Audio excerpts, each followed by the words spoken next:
अवसर को नहीं बुमरा को बड़ बयान। अवसर नहीं पारंती जसप्रीत बुमरा विजय उत्सव रे देले बड़ बयान। दर्शक बंधु टी20 विश्वकप 2024 टाइटल जितबा परे टीम इंडिया 3 जण भेटरान खेलाड़ी टी20 अंतर्जातीय क्रिकेट रु अवसर नेतिले, जेउथिरे रोहित शर्मा, विराट कोहली एवं रवींद्र जडेजा। गुरुवार दिन वांकट स्टेडियम रे विश्वकप विजेता टीम इंडिया खेलाड़ी को सम्मानित करबा पई एक समारोह अनुष्ठित होइतिला। प्रथमे टीम इंडिया खेलाड़ी माने वांकट स्टेडियम रे वंदे मातरम गाई विजय परेड शेष करथिला। एहा पर खेलाड़ी मानकु मंच को डका देई सम्मानित करा जैतिला।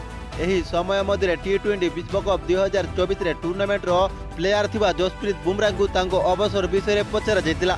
बुमरा उत्तर दैछन्ति जे से टी20 अंतर्जातीय क्रिकेट रु केबे अवसर नेबे।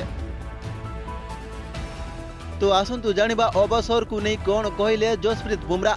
टी20 विश्वकप 2024 टाइटल जितबा परे टीम इंडिया 3 जण भेटरान खेलाड़ी टी20 अंतर्जातीय क्रिकेट रु अवसर नेतिले, जेउथिरे रोहित शर्मा, विराट कोहली एवं रवींद्र जडेजा।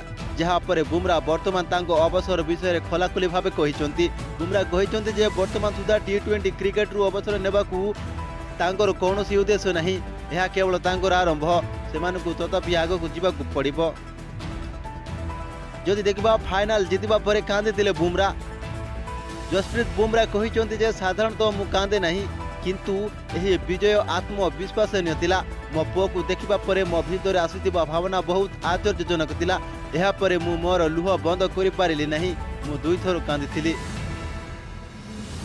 विश्वकप रे बुमरा को भल प्रदर्शन।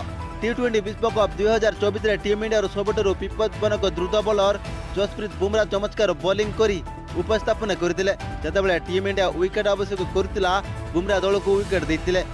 भारत को चैंपियन करिबारे जसप्रीत बुमरा एक प्रमुख भूमिका ग्रहण करिसंती। तांकर उत्कृष्ट प्रदर्शन हेतु बुमरा को प्लेयर ऑफ द टूर्नामेंट मनोनीत करा जायतिला।